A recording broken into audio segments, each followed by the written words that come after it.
بسم اللہ الرحمن الرحیم۔ السلام علیکم ورحمۃ اللہ تعالی وبرکاتہ۔ الحمد للہ رب العالمین والعاقبۃ للمتقین والصلاة والسلام علی رسولہ اشرف الانبیاء وافضل المرسلین وعلی آلہ الطیبین الطاہرین وصحابتہ الاکرمین الافضلین اجمعین ومن تبعہم ووالاہم الی یوم الدین۔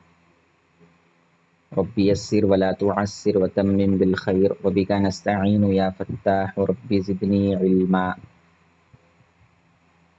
الحمدللہ، اللہ تبارک و تعالیٰ کے فضل و کرم سے جامعہ کلیمیہ نوریہ مصطفیٰ آباد وجے واڑہ کے زیر اہتمام آن لائن تجوید القرآن کے کورس کا آغاز کر رہے ہیں۔ شہر وجے واڑہ کے مصطفیٰ آباد علاقے میں جامعہ کلیمیہ نوریہ کے نام سے ایک عظیم الشان دینی ادارہ، دینی مدرسہ، دینی درسگاہ ہے، اور یہ حیدرآباد دکن کے جامعہ نظامیہ سے افیلیٹڈ ہے، یعنی جامعہ نظامیہ سے ملحقہ ہے۔ تو لہٰذا ہمارے جامعہ کی طرف سے آن لائن تجوید القرآن کا کورس گرلز اور بوائز کے لیے شروع کیا جا رہا ہے۔ آج الحمدللہ اس کی پہلی کلاس ہے اور آپ تمام حضرات اس کلاس میں شریک ہے۔ اللہ تبارک و تعالیٰ سے دعا کرتے ہیں کہ اللہ تبارک و تعالیٰ ہم تمام حضرات کو صرف اس کی رضا کی خاطر علم سیکھنے کی توفیق عطا فرمائے، اور ہماری نیتوں میں اخلاص عطا فرمائے، اور علم سیکھ کر دوسروں تک پہنچانے کی توفیق عطا فرمائے۔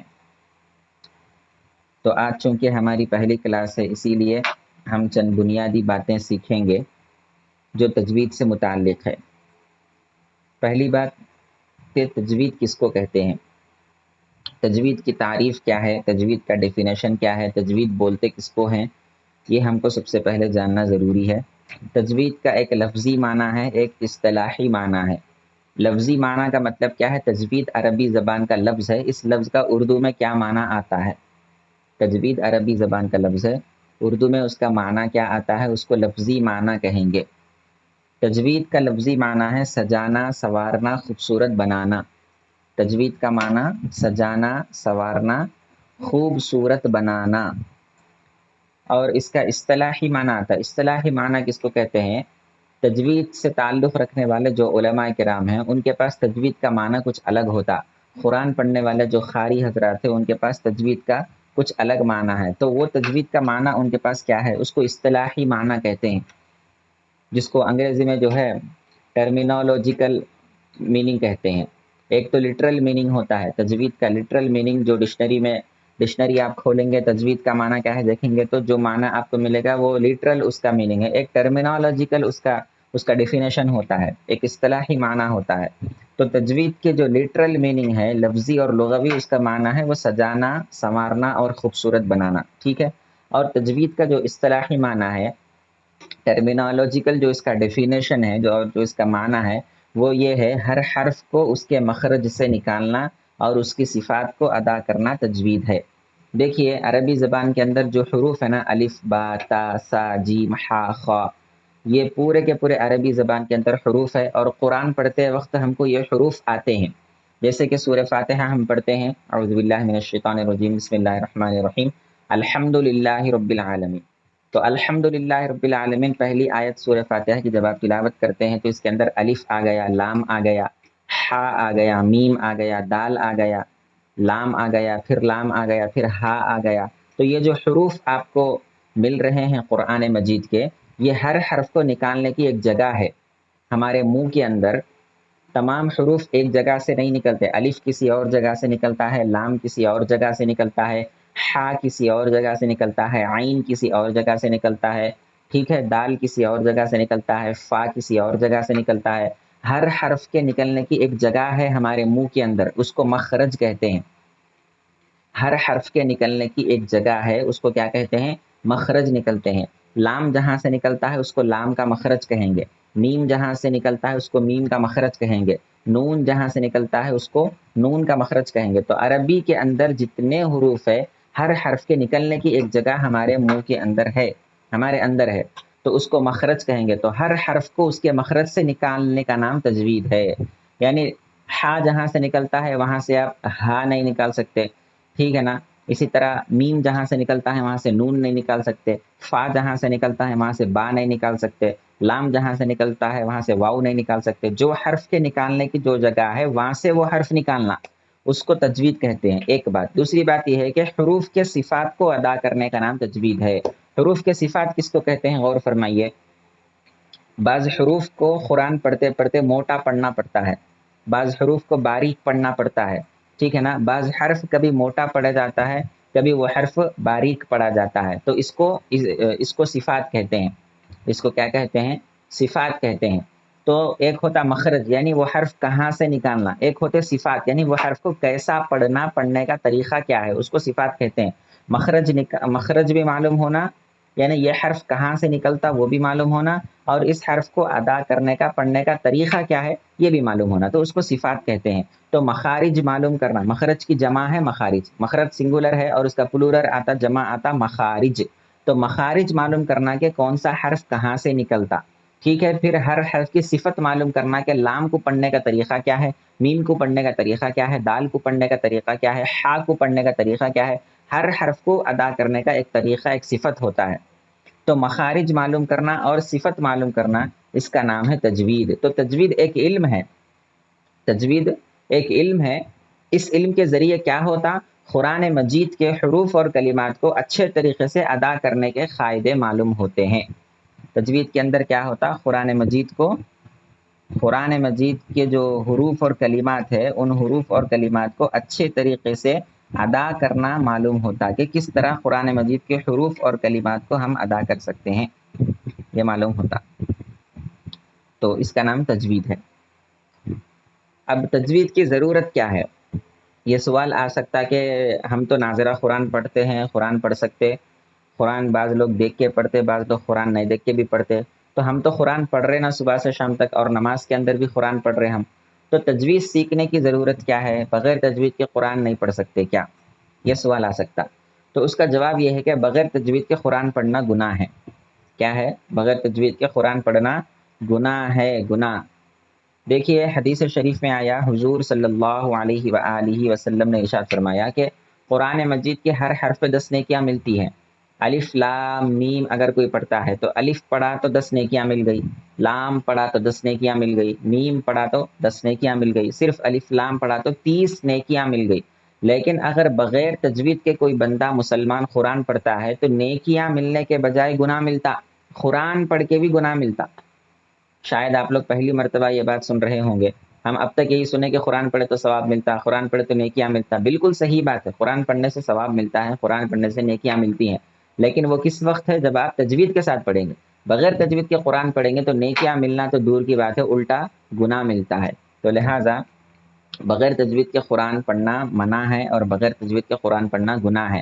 اللہ تبارک و تعالیٰ نے تجوید کے ساتھ قرآن کو نازل کیا، حضور صلی اللہ علیہ وسلم نے تجوید کے ساتھ قرآن مجید اپنے صحابہ کرام کو سنایا، اور صحابہ کرام سے لے کر آج ہم تک بھی جو قرآن پہنچا ہے وہ تجوید کے ساتھ ہی پہنچا ہے۔ یعنی قرآن کو جس طرح پڑھنے کا ایک طریقہ ہے، اس طریقے سے قرآن پڑھنا، جیسا چاہے ویسا قرآن نہیں پڑھ سکتے۔ اور آپ غور فرمائیے، دنیا کی کوئی بھی کتاب ایسی نہیں ہے جس کو پڑھنے کا ایک خاص طریقہ مقرر ہو۔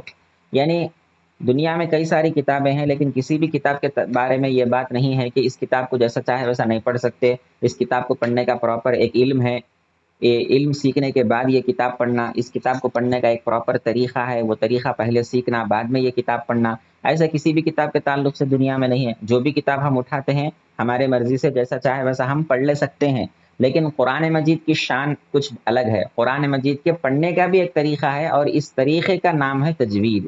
قرآن پڑھنے کے طریقے کا نام تجوید ہے، یعنی قرآن کس طرح پڑھنا چاہیے، قرآن پڑھنے کا قاعدہ کیا ہے، قرآن مجید پڑھتے پڑھتے کیا چیزوں کا خیال کرنا چاہیے، اور کیا چیزوں کا خیال کرتے ہوئے قرآن پڑھنا چاہیے، اس کو کہتے ہیں تجوید۔ تو آج الحمدللہ ہماری جو ہے پہلی کلاس چل رہی ہے، اور اس کے اندر ہم تجوید کے تعلق سے چند بنیادی باتیں سنے ہیں۔ تجوید اسی لیے سیکھنا ضروری ہے، ورنہ اگر تجوید نہیں سیکھیں گے تو گنہگار ہوں گے۔ ہم سمجھ رہے ہیں کہ ہم قرآن پڑھ کے نیکیاں حاصل کر رہے، ثواب حاصل کر رہے، لیکن ہمارے اعمال نامے کے اندر قرآن پڑھتے پڑھتے بھی گناہ آ رہا ہے، تو لہٰذا اس سے ہم کو بچنا چاہیے اور قرآن مجید کو تجوید کے ساتھ ہی پڑھنا چاہیے، بغیر تجوید کے نہیں پڑھنا چاہیے۔ تو کئی سارے مسلمان ہیں، بلکہ اگر پوری دنیا میں اگر حساب کر کے دیکھیں تو غالباً میرے اندازے کے مطابق 100 میں سے تقریباً 70 لوگ تو ایسے ہوں گے جو بغیر تجوید کے قرآن پڑھتے ہیں۔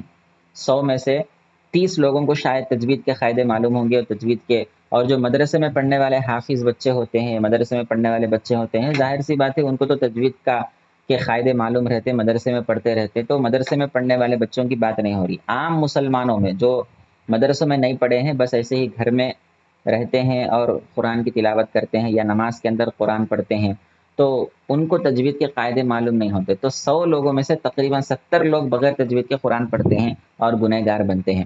تو لہٰذا تجوید سیکھنا بہت ہی ضروری ہے۔ الحمدللہ اللہ تبارک و تعالیٰ نے ہم کو توفیق عطا فرمایا، یہ بات ہمارے دل میں آئی کہ مسلمانوں کے فائدے کے لیے ہم فری آف کاسٹ آن لائن تجوید القرآن کا کورس اسٹارٹ کریں۔ الحمدللہ آپ حضرات اس میں شریک ہوئے ہیں، اللہ تعالیٰ آپ کو بھی جزائے خیر عطا فرمائے، اور اللہ تعالیٰ آپ کو بھی صحیح علم حاصل کرنے کی توفیق عطا فرمائے، اور ہم کو بھی صحیح علم آپ تک پہنچانے کی اللہ تبارک و تعالیٰ توفیق عطا فرمائے۔ تو آپ حضرات اس میں شریک ہوئے ہیں، مرد حضرات بھی ہیں اور عورتیں بھی ہیں، بچیاں بھی ہیں، تو لہٰذا روزانہ انشاءاللہ تبارک و تعالیٰ اسی وقت پہ رات 9:30 بجے ہم تجوید کی کلاس آن لائن لے کر آپ کے سامنے حاضر رہیں گے۔ اب یہ سوال کہ ہمارا یہ کورس کتنے دن تک چلنے والا ہے اور ویکلی کتنے لیسنس ہمارے ہوں گے، تو ویکلی جو ہے ڈیلی ہماری کلاس نہیں رہیں گی، بلکہ ہفتے میں 3 دن غالباً یا 4 دن زیادہ سے زیادہ ہماری کلاس رہے گی۔ جمعرات کے دن آپ لوگوں کی کلاس نہیں رہے گی، اسی طرح جمعہ کے دن آپ لوگوں کی کلاس نہیں رہے گی، اسی طرح یہ 2 دن تو کنفرم ہے کہ کلاس نہیں ہوں گی۔ اس کے علاوہ اگر بھی کبھی درمیان میں موقع نہیں ملتا ہے تو اس دن بھی کلاس روکنا پڑتا، ورنہ عام دنوں میں اتوار کے دن، جیسا کہ آج اتوار ہے، اتوار کے دن پیر، منگل، چہارشنبہ، یہ 4 دن انشاءاللہ تبارک و تعالیٰ کنٹینیو آپ لوگوں کی کلاس ہوگی۔ تو کتنے دنوں تک ہماری یہ کلاس چلے گی؟ تو میرا اندازہ ہے کہ انشاءاللہ تبارک و تعالیٰ ہم 12 سے لے کے 15 کلاسز کے اندر ہمارا یہ کورس مکمل کر لیں گے۔ 12-15 کلاسز کے اندر ویکلی 4 کلاسز ہوں گی، ایک ہفتے میں 4 کلاسز ہوں گی، اور 15 کلاسز کے اندر انشاءاللہ تبارک و تعالیٰ ہمارا یہ تجوید کا کورس مکمل ہو جائے گا۔ یعنی 15 کلاسز کا مطلب ہفتے میں اگر 4 کلاس ہم لے رہے ہیں تو 1 مہینہ ہمارا اس کا ڈیوریشن بنتا ہے، 1 مہینہ دورانیہ بنتا ہے۔ تو انشاءاللہ اگر 1 مہینے تک ہم ہفتے میں 4 مرتبہ کے حساب سے روزانہ شریک رہیں گے تو انشاءاللہ 1 مہینے کے اندر ہم تجوید کے ضروری قاعدے سیکھ جائیں گے، جن ضروری قاعدوں کے ذریعے سے ہم قرآن مجید کو صحیح طور پر تلاوت کر سکتے ہیں اور گناہ سے اپنے آپ کو بچا سکتے ہیں۔ اللہ تبارک و تعالیٰ سے دعا کرتے ہیں کہ اللہ تبارک و تعالیٰ ہم سب کو صحیح علم عطا فرمائے، تجوید کا علم عطا فرمائے، اور اس کے کلام کی صحیح طور پر تلاوت کرنے کی توفیق عطا فرمائے۔ چونکہ آج پہلا دن ہے، لہٰذا زیادہ آپ کے سامنے بات رکھنا مناسب نہیں ہے۔ بنیادی طور پر جو باتیں ضروری تھی پہلے سبق کے لیے، الحمدللہ وہ باتیں میں نے آپ کے سامنے بیان کر دیا ہے۔ ان باتوں میں سے آپ کو جو چیز اگر سمجھ میں نہیں آئے تو آپ جو واٹس ایپ گروپ بنایا گیا ہے تجوید کا، اس کے اندر آپ میسج کر کے بتا سکتے ہیں کہ یہ بات سمجھ میں نہیں آئی ہے، یا اس بارے میں کلیریفیکیشن چاہیے، یا یہ بات جو آپ فرمائے ہیں اس میں اور کچھ وضاحت چاہیے۔ اس طرح آپ جو ہے واٹس ایپ گروپ میں، گرلس کا گروپ الگ ہے، بوائز کا گروپ الگ ہے، تو جس کا جو گروپ ہے اس کے اندر آپ میسج کر کے بتا سکتے ہیں جو بھی بات آپ کو اگر سمجھ میں نہیں آئے گی۔ تو آج پہلی کلاس کو یہیں پر ہم ختم کرتے ہیں۔ انشاءاللہ تبارک و تعالیٰ کل پیر کے دن اسی وقت ٹھیک رات 9:30 بجے دوسری کلاس ہم شروع کریں گے، اور انشاءاللہ کل سے ہم باقاعدہ ہمارے تجوید کے کورس کا آغاز کر دیں گے۔ آج بنیادی باتیں تھی، کوئی باقاعدہ پراپر کوئی لیسن شروع نہیں ہوا، اور جو ہے کوئی جو ہے باضابطہ کوئی قاعدہ آج ہم نہیں پڑھے۔ کل سے انشاءاللہ تبارک و تعالیٰ ہم باضابطہ قاعدہ شروع کر دیں گے، اور باضابطہ باقاعدہ جو ہے ہمارا لیسن اور ہمارا سبق کل سے شروع ہو جائے گا۔ آج چند بنیادی باتیں تھیں جو بتانا ضروری تھا۔ اللہ تعالیٰ ہم سب کو نیک توفیق عطا فرمائے۔ وما علینا الا البلاغ، والسلام علیکم ورحمۃ اللہ وبرکاتہ۔